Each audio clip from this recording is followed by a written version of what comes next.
made you say that you would be there? It is Splitting your time? funny. You should ask. There's been this little bug floating around, COVID, and if you get it, it's not good. And so I stayed here because stuff was just getting worse and worse. John wants to speak. Worse and worse. No, he doesn't. If it was getting worse in Los Angeles, and in Winnipeg, it's just middle of Canada, lovely, breezy, sunny, family nearby, siblings nearby. It is funny. You should ask. There's. Oh, thank you. I was bouncing back. Yeah, so I stayed here because I thought I was going to be here for a week for my dad's show in March, and then COVID happened, and so I sort of stayed and thought, well, let's see how this pans out, and then I was going to come back, and then protests happened, and I thought, let's just see how this pans out, and now it's been 7 months, as you know. Do you feel like moving forward, that's going to be something you continue doing? I don't like thinking about the forward at this moment in time. I like thinking about right now, where we're at, because otherwise I get anxious. The only way I don't get anxious is if I stay in today and tomorrow and maybe top it next week. But I can't be like, I've moved back to Winnipeg. Can't do that. But I can't be like, see you soon, LA. Don't want to do that. Right. So I'm just in a sort of pretty comfy purgatory. Pretty comfy purgatory. Uh-huh. Good. Where are you, Mark? We miss you. I'm overseas for the moment. Yeah. You miss me from where? I'm overseas for the moment, but I miss knowing that you're in Los Angeles. Yeah. When I'm not there, and miss having you there when I am. Yeah, me too. Yeah. So, may I rudely interrupt at this point? Please. You may, John. You may.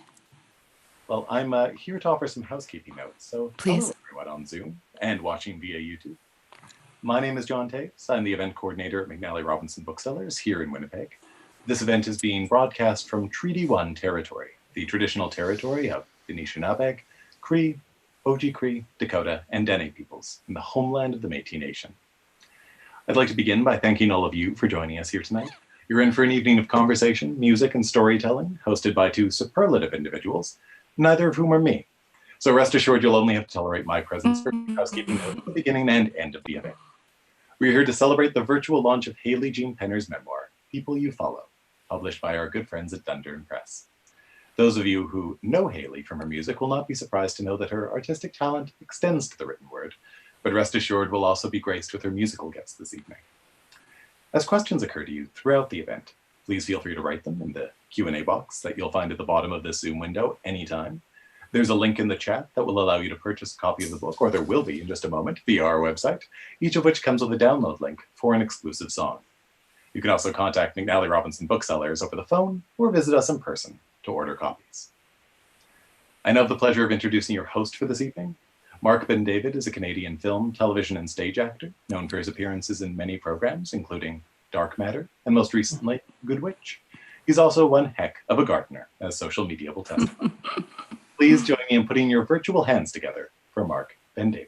Oh, I wonder if we still clap. Thanks, John. Online. Thank you, John. There he goes. Hayley, congratulations on Thank you, Mark. The publication of your book. Thank you. It's no secret to anyone who knows you that you have an intimate relationship to music. You grew up in a musical family. You've been performing with your father since you were a toddler. You've been writing music since your teens. You've made a profession of it for your entire adult life. Music, by your own account, is an extension of yourself. You even, talk about it in the book as the only place where you feel truly in possession of all your powers. So why, for your most explicit and revealing confessional, did it come in the form of a book? Great question, Mark, and lovely to see you. Lovely to see you too. Lovely to see you. I'm so happy to just be on a mic. I can't tell you, because usually, in sessions in LA, you're sort of in this bubble, in the thing, and with the microphone, and it's just you just feel all alone and so cozy and nice. And all I want is for people to hear me speaking in that moment, and it's just like the engineer and me, and so I'm very happy. Anyways, why did I pick this form? I didn't really pick it. That's the thing. It sort of feels like this book kind of happened by accident. Like I didn't sit down and go, let's write a book, Hayley. I was just sort of overflowing with all these things that I didn't know what to do with. And I had written so many songs and they didn't feel like, or it's not like they weren't satisfying in a way, but the goal was just to kind of express myself in this sort of kind of journal entry way. And then I just got so into it and I just got so hooked and I just kept digging deeper and deeper and deeper and writing more and more stories.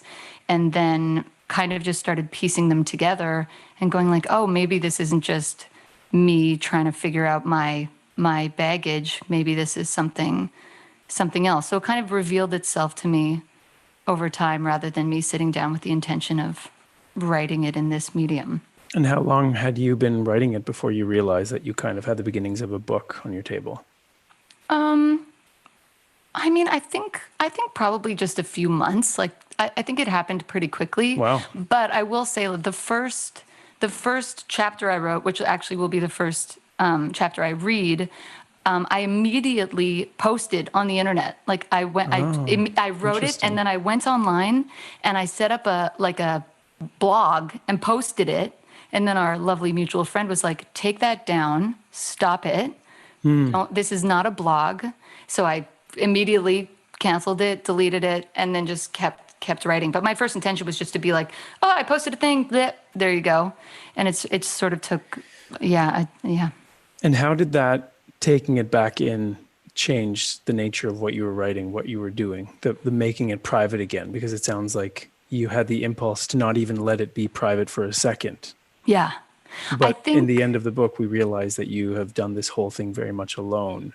So I think taking it back in made all the difference, and even not sharing it a lot in the process of writing it, because I think even without real, you think that they're going to see a post, like you're aware to see me looking what I think is pretty or what I think is professional or what I think is something. So to take away the audience entirely in the writing process just sort of freed me up entirely, because I could be as honest or gross or vulnerable as possible and not have to worry about, a parent seeing it or like a guy I want to love me to see it or whoever. I could just be totally free and then worry about all that now, Speaking of your parents, Yes. a lot of this book takes the form of like a auto-analysis.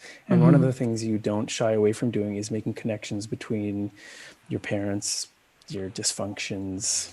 You freely draw connections. At one point you write, and I'm just going to quote you briefly, "The value from my father that I held on to and carried into my first relationships was not his incredible kindness or generosity or care or consideration. It was his fame and his talent, dangerous things to value in all places, but particularly in Los Angeles." And then later on you write, "From your mother, for example, you learned that being angry is ugly." Did you ever worry that putting all these things into the world in this way was going to challenge these relationships or fray them in any way? Well, it's funny because neither of my parents are allowed to read the book. So now, Oh, they so aren't. now, no. Including so now my now? mom's, including now, yeah. Oh, they're so not. never. So never. But my mom is going to be allowed to read the story you just mentioned. But Mom, you are listening to this right now. It's fine. It comes around. Basically, it's about my relationship to anger, and that I've had, like with all my relationships with men, I've just never been able to express anger. It just doesn't come up. When I feel it, it immediately becomes sadness or melancholy or something else. But I've never yelled at a guy. I've never thrown something. Not that you have to throw something to be angry. Mark's like, well, yeah, sometimes. I feel you've yelled at me quite a bit. Anyways, Well, you're, like a, you get it. So that was like a later in life thing that I've had to develop, and that I'm still developing, going like, okay, you're allowed to be angry and there's a real purpose for it. And I had that was like a later in life later in life thing that I developed. And what about your siblings and your close friends? I mean, you're putting a lot of ugliness on the page and Oh, compromising. yeah, no, not worried at all about my friendships, which maybe I should be. But I feel like my friendships, like I don't really get into crazy depth with my friendships. It's mostly the romantic relationships. And for the most part, like the men in the book, a couple of them know. Like the men that I'm closest to that I've written about know, and have read most of their chapters, and they're hard, but also they're like, I get it, do it, you know. And the ones that haven't, there is a sort of level that you have to go like, I know why I'm doing this. I know that the heart of it is good and kind and purposeful, and I'm not out to like ruin anybody's life. All the names are changed. Like it's not, the point was not to tear anybody down. So at a certain point I had to just kind of go, if I lose people because of this, I am getting more on the other side of it, both internally and externally, that it's just, I guess the payoff is just, I was willing to make that, like everything has a cost, and I was willing to pay that, I guess, with some of them. In the middle and throughout this book actually is this sprawling shape of its kind of central monster, Tal, a Yes. man whose identity you've not really gone to any great length to hide. He's No. at various times in your book your employer, your collaborator, your lover, your abuser, and eventually your rapist, depending on how you read that chapter. How did the act of writing the book change the way you related to that relationship, given that it seems, if my math is right, that it wasn't that far in the past? Did it have something to do with what you call the permanent break? I mean, I think because it's true, like we haven't spoken fully for probably about 3 years, 3 years, because I wrote that last chapter. You know, I had written a ton of it, and then we had sort of one final kind of moment that I was writing kind of from within, because a lot of it I was writing in retrospect, and then there were a couple events that I was right in the middle of writing. And I think just looking at it all together helped me go like, realize just how bad it was. And even now with people reading it, it's teaching me about my experience of it, because as you know, like we lived together during that time, and it was so hard for me to see the truth of what was going on. And even now I find it really interesting, because I've had friends reach out from all over the place saying like, you're so I'm so sorry.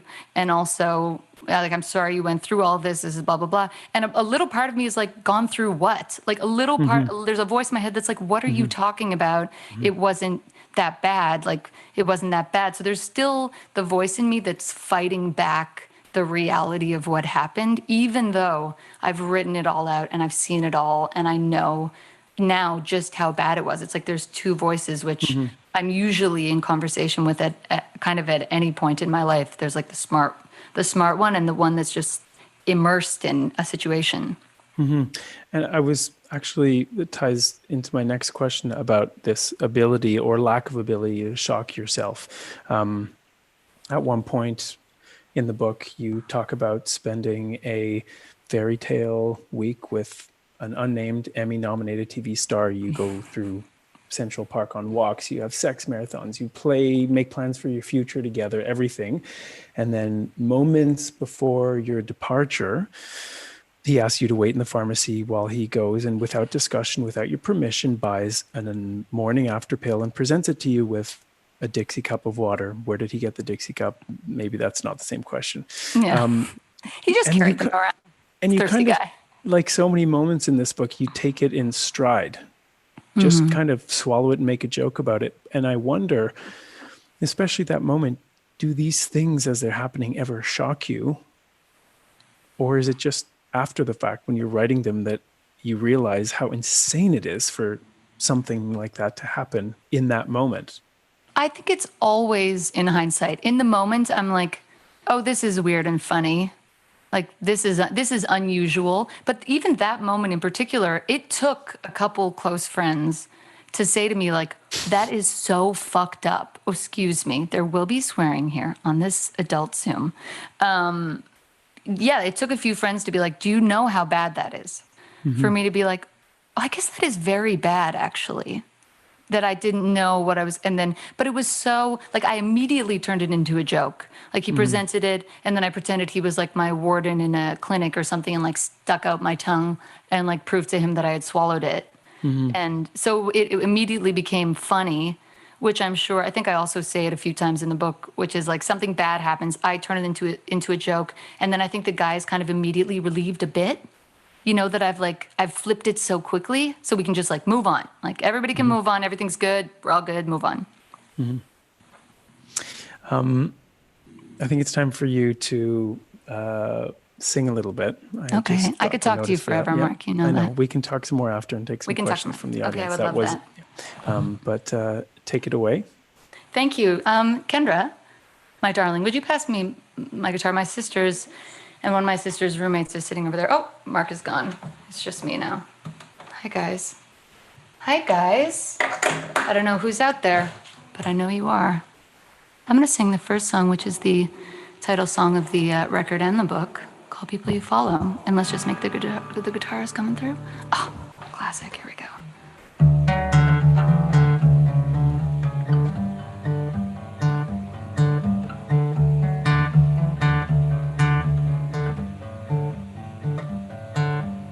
Flipping through pictures of people you follow,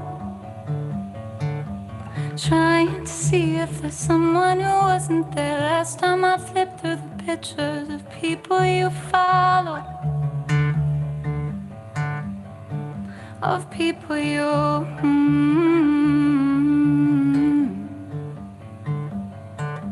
trying to see if a face is familiar. Some perfect woman with eyes like a fantasy, porcelain skin lit by some other galaxy.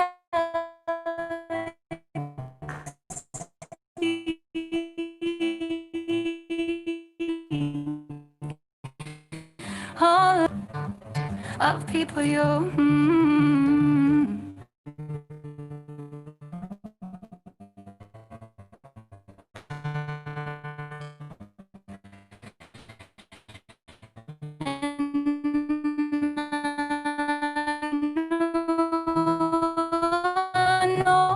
doesn't do me any good for girls. I already know it's the last time I flipped through the picture of people you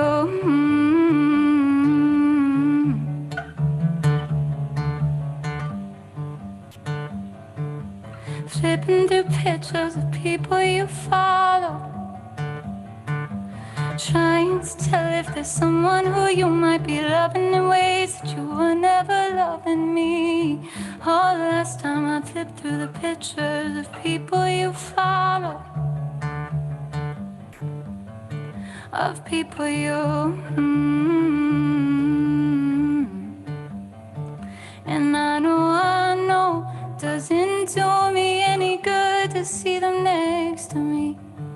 These beautiful girls I really shouldn't see as enemies. Oh no, it's the last time I flipped through the pictures of people you follow. Oh, I swear it's the last time I flipped through the pictures of people you follow.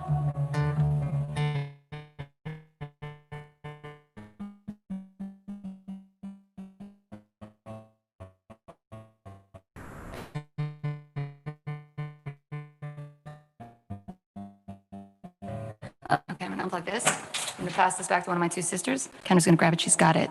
Okay, now I'm gonna do some reading. And I'm gonna challenge all the little voices in me saying, wrap it up, Hayley, wrap it up. There we go, we don't have to hear me talking in a wind tunnel. Okay, so I'm gonna read this is the first chapter I wrote, and also the chapter that Marc was referring to with the actor guy in New York. This is our first encounter, and the chapter is called The Standard Hotel, Room 911. One of the pleasures of being a late bloomer with low self-esteem is the willingness to try anything with anyone, anytime. So terrified that every first shot will be the only shot, we dive in headfirst to whatever is presented to us. And we dive in even harder and faster when we are trying to forget about our recent abortion. You want to hog tie me till I pass out? Sure, why not? You want to roll me up in a carpet in an abandoned house? Sound cool.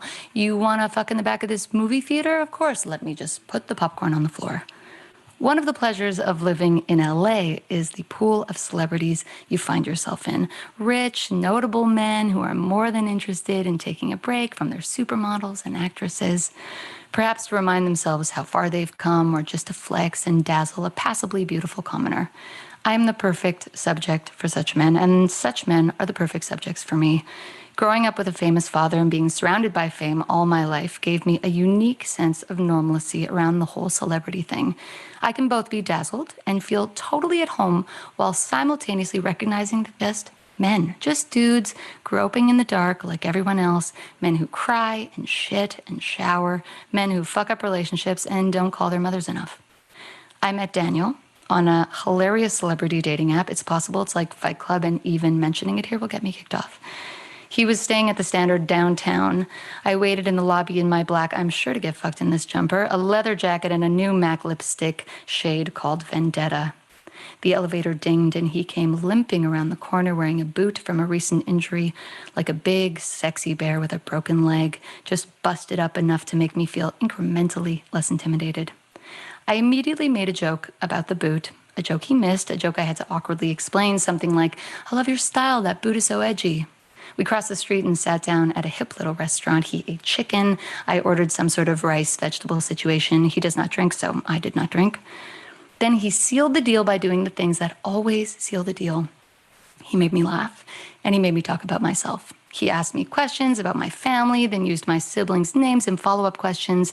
He gave insights into my parents' divorce, into my dad's new marriage, into my shitty 5-year affair with Tal, and he did it all with relentless eye contact. So when the check came and he casually tossed his metal credit card on the table and said, what do you want to do now, Hayley? I smirked, started chewing on my thumbnail and said, I mean, you know what I want to do. You want to come to my room? I bit my lip, nodded my head and said, yes. I stood silently in the elevator, looking away, pretending not to feel his eyes on me, letting him scan my body without interference. The door opened and he led me to room 911. You're about to change my entire relationship to these numbers, aren't you? I said. This time, he laughed. I walked in ahead of him and sat on the couch, looking back with the slightest edge of nervousness to assure him he was in charge. He sat beside me like an invitation. I draped my legs over his lap, just barely running my foot up his inner thigh. Let's pretend I am the slightest bit modest and not get fully into who did what to whom. Let's just say the following things happened. We watched 1970s porn at 3 a.m. I wrote him a jingle for his character on a show I absolutely cannot name.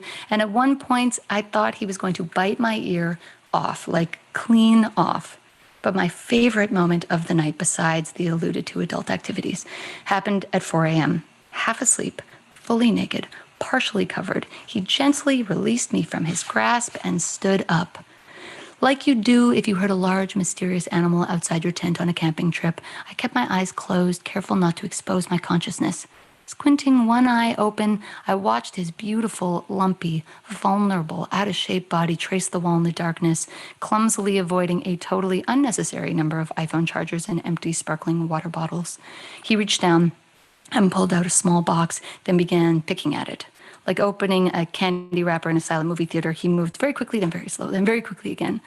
Finally, releasing the packaging onto the floor, he stood, naked in a fancy hotel room, in the middle of the night, on a one-night stand, and ate an entire box of Oreos. And I thought, fuck, I'm in love. We woke up in the morning and adult activity'd one more time before he had to get ready for his ride to the airport. I stood on the bed like a queen, looking down on her achievements, my hands in my hair, delicately daring him to pack me in his carry-on. On our way out of the room, he passed me a leather swag bag from the Emmys, which included the following things. 1, a sheepskin blanket, an Amazon subscription, marble coasters, hand-carved wooden bowls, and a loose pair of Oliver Peoples glasses, which he definitely didn't mean to give me. We walked to the waiting car. He wrapped his giant arms around me, kissed me, and said, I'd like to see you again. I watched him drive away. About an hour later, he sent me a screenshot of one of my songs on Spotify, fangirling in a way that definitely meant he assumed I was shitty. I responded with a picture of his handprint on my ass and a voice note of me singing the jingle I wrote for his character on the show I absolutely cannot name. Talking on his time lapse. Thank you. Okay, next one. You guys can make a little bit of noise after. They're sitting over there just silently. They're like, should we? Okay, I'm going to read another one. Maybe I won't read the whole thing. So this one's called The Job. So basically with each chapter, it says the chapter and then the name of the fella involved.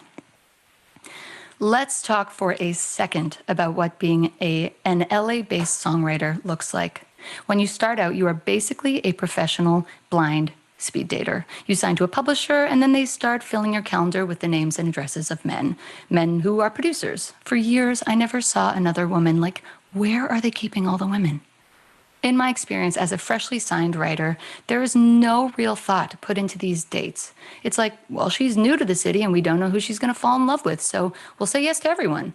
Like Tinder with a pimp, like your pimp runs your Tinder. He sits in a spacious office overlooking Beverly Hills wearing a bright orange leather jacket and a tilted green fedora, adorned by a single black hawk feather, which he sometimes uses to dislodge bits of food from between his teeth.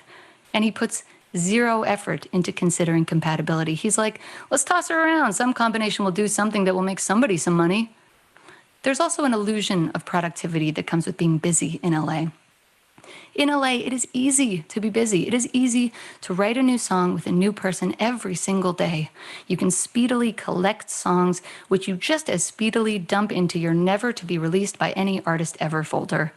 You get thrown into a pit of producers to test how prolific you can be. You get thrown into a pit of producers to learn how to operate in a studio, how to collaborate, how to be vulnerable, how to write. You get thrown into a pit of producers to see if you'll snap and move back to Winnipeg and open up a seat at the table for some girl from Alberta named Beth, whose major ambition is to be signed, even though she has no idea what signing to anyone means at all. For my deal, Tal and his partner did a sort of joint venture with a major label. These arrangements seem like they would be a good idea. You have the power of a major label, but the homegrown intimacy and focus of a small boutique production team. The issue is that each party passes the buck to the other. The label is like, the production team will get her work, and the production team is like, the label will get her work. After I signed to Tal, any given day looked something like this. Wake up at Tal's, usually in his bed, eat Trader Joe's sausages, plantain chips, mango slices, and whatever carob-covered treat Tal decided was good for us. Listen to Tal do some sort of industry, sex, love-related monologue while doing 1 to 3 laps around the nearby park. Go to the studio. Sit alone in the lounge for 3 to 5 hours, hoping to be pulled into whatever session Tal had going on in his room.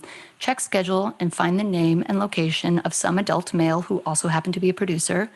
Borrow Tal's car and drive to this stranger's house in the hills, lose all phone reception, inch open the side gate and walk towards the setting sun to the muted sounds of drums or keyboards or guitars. Hope I'm in the right place. Knock. Sit in a small room with a stranger and write and record a song for 4 to 6 hours, get an email of the finished songs if I'm lucky, then go home and never see the producers again. What I didn't realize for the first several years I lived in LA is that I was supposed to be finding my musical husbands. I was supposed to be dating with the intention of creating a kind of polygamous community for myself. I was supposed to be finding specific partners for specific jobs, like go to John if you want a nice romantic date night, call up Alvin if you want to go skydiving or snorkeling, email Bruno if you don't want to walk right the next day. Nobody really teaches you what this industry looks like or how to be signed well. I thought the finish line was getting signed. Like once I put my name on a piece of paper, everything would fall into place. I would confidently run my pen along the pages of a 20-page contract, excitedly stacking bright yellow sign here and initial here tabs along the edge of the table, and suddenly have a career. This is not at all how it went down for me. I floated in and out of studios with no real intention or strategy. I sat in Tal's studio while he lectured me on how I needed to have intention and strategy without offering any sort of breadcrumbs or constructive information on what those things really were. Tal's mentoring strategy was like a teacher saying, know how to read to a class of 6-year-olds. Okay, I'm gonna read one more. It's so short. Usually you'd be able to like gauge gauge an audience engagement, but here you're just shooting in the dark. I got a text saying to read that whole story, so. Oh, to read the next one? Stories, yeah. Thank you very much. Thanks, Danica. We got someone on the inside. Okay, this one is called Shadows, about Dad. The thing about having a famous parent is that you are never alone. Not really. I walk into every room with him invisibly behind me like a transparent bodyguard. His name hovers over me, offering any new person in my life the promise of something special. The pressure is entirely lifted off of my shoulders. My specialness gets to live in my name alone, where I couldn't remove it if I tried. There's nothing I can say to drop or misplace it. It comes with me. For those of you who aren't Canadian, he's basically Mr. Rogers, like TV show for 12 years, sparkle in your eye when you think of him, Mr. Rogers, and it's real. There's no behind the curtain. He is who he appears to be. When I was growing up, one of my favorite things to do was to go grocery shopping with my dad. At 12, 13, 14, I'd sneakily slide my hand onto the shelves and slip a couple pregnancy tests or boxes of condoms into the cart, tuck them under the blueberries and cereal, forcing him to notice the contraband in front of some poor checkout person who had to handle his fame and embarrassment all at once. As we strolled through the aisles, I would watch the faces of the men and women and children around us who were trying to hide their excitement. They would whisper and point at each other. Parents would kneel beside their children in motion, grinning at our impenetrable little bubble, rolling down the aisles on a Safeway shopping cart as if we were afloat in the Macy's Thanksgiving Day parade. My dad often didn't notice. He would be deep in his shopping list while I smiled politely on his behalf at the vibrating audience around us. I would nod my head and gingerly wave like the queen, giving them a silent, yes, it is him. And no, I don't even have to try to get him to love me. Then there were the people who just had to come and say hello. These run-ins took a variety of shapes. There was the girl who almost pulled her hair out, dropping her ice cream on the ground and screaming at us, literally clutching her chest, hyperventilating like he was a beetle. Oh my God, it's a... Then there was the respectful drive-by sightings, just a voice passing with an outstretched hand in a restaurant or cafe. Hey, Fred, just wanted to say how much we appreciate your work. Then there were the 6 degrees of Kevin Bacon sightings. Sorry to bother you, but my friend Joseph's sister's best friend just started working with this guy named Martin, who was in cadets with you 40 years ago. These were the most impressive because inevitably, every time, my dad would respond with something like, oh, wow, Marty McGilvery, tell him and Mary I say hello. The thing about being the type of famous that comes with being a children's entertainer is that every run-in is so full of love and nostalgia and joy. Every fan grew up with him in their living room or den or bedroom each morning for 12 years. And as his daughter it was impossible to not feel a bit special, having come from the source of so much joy. And it is impossible to not feel like that magic must be rubbing off on you in some way, like I'm special by proximity. The other thing about growing up with a famous parent is that you develop a very intimate relationship with shadows, the cool, shaded, protective shadows of branches and buildings and men. There have been chapters in my life when I hated his shadow, when all I wanted was to see an unshaded sky above me. I wanted unspectacular shoes to step into, unextraordinary heritage to inherit. Then there was the rest of the time, which was most of the time, that most of the time shielded me from rain and snow and sleet and pain. And above all else, it shielded me from feeling ordinary, my biggest fear of all. So yes, it is unsurprising that I dive in headfirst with any man I deem extraordinary, particularly when that specialness is talent-based. Talent is kryptonite for me. If you're talented, meet me, Hayley, your brand new, albeit slightly busted up punching bag. You don't have to call me back or offer me any sort of improved quality of life. You can sit back and expect to be showered in entirely unearned gifts and love and consideration. Oh, also, you totally don't have to be faithful to me. Just give me a few days and casually say you're sorry once, maybe toss in a you look pretty today, and I will lovingly nuzzle back into a fetal position at your feet, because if you are special, I must be special too. The value from my father that I held on to and carried into my first relationships was not his incredible kindness or generosity or care or consideration. It was his fame and his talent, dangerous things to value in all places, but particularly in Los Angeles. I'm going to invite my sisters up here now. These are my special guests, and they are very special guests. We got a little Danica, and we got a little Kendra. We're gonna shift over here. Okay, let's do that, and let's do that. Okay, I should have done this before, but it's okay.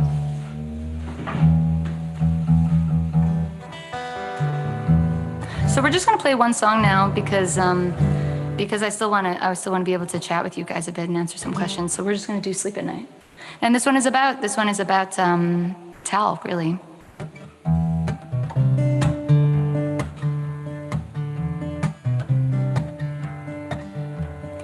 You can walk away from all of this, or you can let me show you around the wreckage. Some of this is harder to admit or talk about, but I am trying. Giving it is harder to resist, feeling like a boat without an anchor. Stolen silent kisses feel like quiet promises that I'll be fine. And I'm trying to pull away from his bed, but it hasn't happened yet. And I lie when I say I'll never go back, 'cause it hasn't worked like that. So hate me if you want to, you can blame me if it helps you. Breaking up your family while the siren wakes the baby, it's alright. Whatever helps you sleep at night. Whatever helps you sleep at night. And I'm not sure you were taking this, playing with a tiny piece of paper. Scared to see my lying eyes are the only eyes.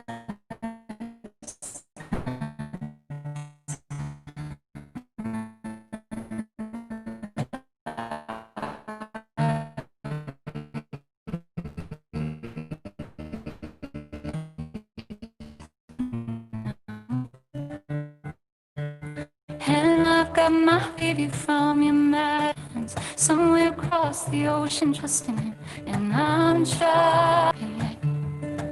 And I lie when I say I'll never go back, 'cause it hasn't worked. So hate me if you want to, you can blame me if it helps.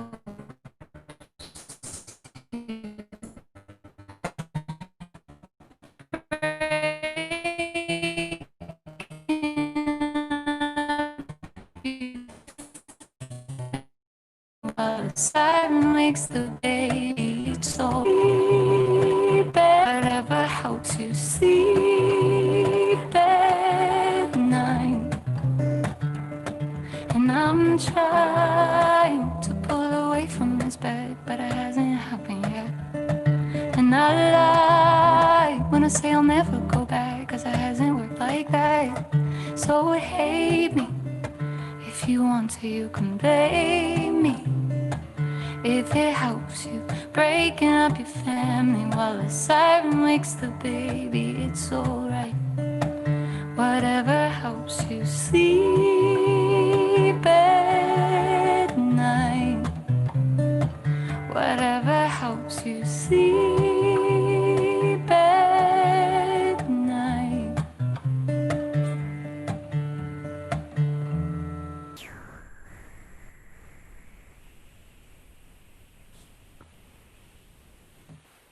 You guys are incredible.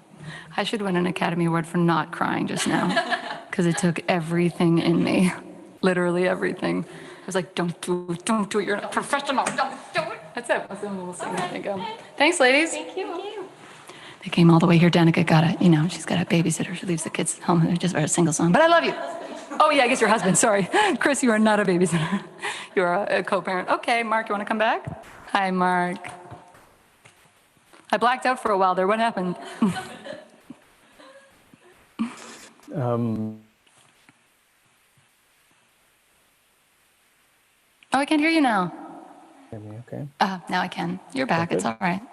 Technical I'm glad you waited difficulties. till now to start having technical difficulties. I appreciate that just for my own comfort. Well, there were some thanks. behind the scenes. There were some behind the scenes things. Yeah. Wow. There's Cool. some fires being put out. Cool. That's so dope. we just have a few minutes for a couple of questions. I want to start with one from None other than fellow Winnipegger Dan Weeb. Oh, Teneve. Okay. Dan Weeb says, it can be hard to put oneself out there. Do you find power in vulnerability? And how?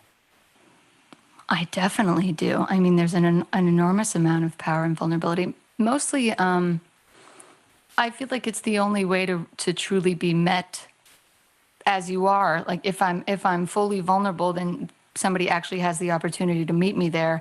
If I'm cloaking any of that vulnerability, any sort of engagement I have is in some way inauthentic because I'm being inauthentic. So I feel like my strongest connections have come from me being totally honest and totally vulnerable. I mean, even just this book alone, or even these songs, are the most honest I've been, and they're the most meaningful interactions I've ever had with people I know, people I don't know. And I think it comes from just being willing to say the things that are sometimes hard to say, maybe, or that you wouldn't say to like a group of strangers. And but then I did just now.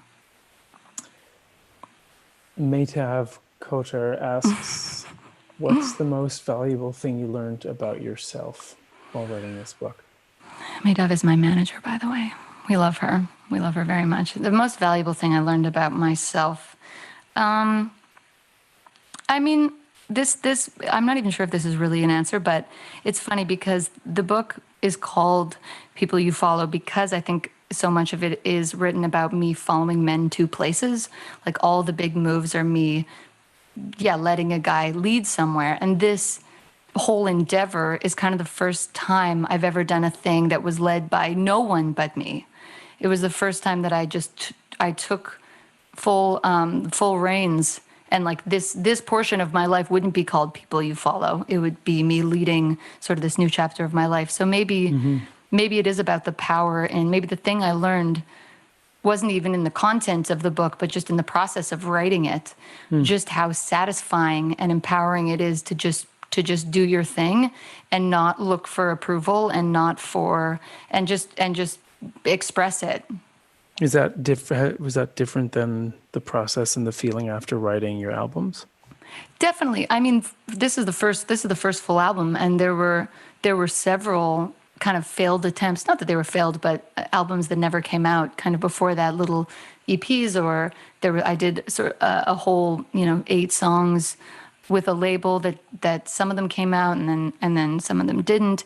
But I think something sometimes gets skewy when you ask people for their opinion before you know your opinion about your own work, because then it's hard to know, because you're asking people who are professionals who know, and you look up to them and you trust their opinions. So if you're still in the creation phase and you go, hey, professional I look up to, what do you think? And they're like, no, I think you should do this. You're going to go, thank you for your guidance, great, and then put it into play. But I think it's a risky thing to do, is like including even experts into like an infant version of any project. Like I had to get to a point of knowing what it was for myself before I let it go off to daycare. Someone named Tripty asks, how have you found a way of enjoying your life after so much heartache? Wow, that's kind of a... Well, the truth is, Tripty, I've enjoyed it the whole time. Even in the midst of it, even in like the worst heartbreak, I'm so grateful for all of it. And I sort of talk about it in the book, but I'm so driven. I think like my main driving force is like curiosity, which I think ends up bringing me to weird, dark places a lot. But it's also, there's so like heartbreak is very, very interesting to me. Like I think everybody should have their heart ripped out of their chest like a few times. I think it just makes you like, I don't know. It's just, it's good to be just leveled. Oh, but at least that's what I think. No, it's fine. I'm glad you were all in happy, healthy relationships. Mazel tov. I hope you get your heart broken. We just have time, I think, for 1 or 2 more questions. What would be your advice to someone who has a beautiful life and so much to be grateful for, but is still frantically looking around, comparing herself to what everyone else has, and and still feels worthless and weak and pale in comparison to others who glitter and glow? I think it's an interesting question, given that your book is called People You Follow, which, you know, I mean, I really think that is just, if you are struggling with comparing yourself to others, certainly any form of social media is just like it's just a dark, awful pit that will propel you more deeply into self-loathing. You know, like you can't compare yourself to others if you're not bombarded with others on a daily basis. So, you know, in a really practical sense, the quickest way on the surface to help is to just put your phone down, or to unfollow people who don't make you feel big and powerful. Like, unfollow all the people who make you feel pale in comparison, and all the things you just said. I mean, that's not helping anybody. And also, just to remember, all those people have those same people that they look at and go like, oh, that person has this XYZ, that person has XYZ. And I just think we have to, you know, go where the joy is. Go to the people who make you feel good. Suffer less. Suffer less. One last question from Zach Gurka. Oh, hi, Zach. Do you feel any additional pressure to learn from your mistakes now that the words and stories are out in the world versus if they had forever stayed private? It's a Comes really back to that question about whether writing these things has anything to do with the break between you and a lot of these men.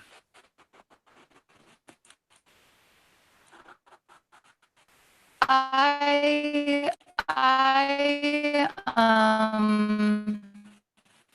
I've thought a lot about that question. I think I have at points inflicted pressure that I think at this point I have just released, because the thing I have noticed is, like, my patterns are not going to immediately change in noticing that I have them.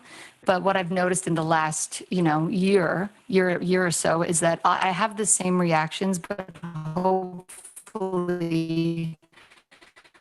what I do out of it changes more quickly.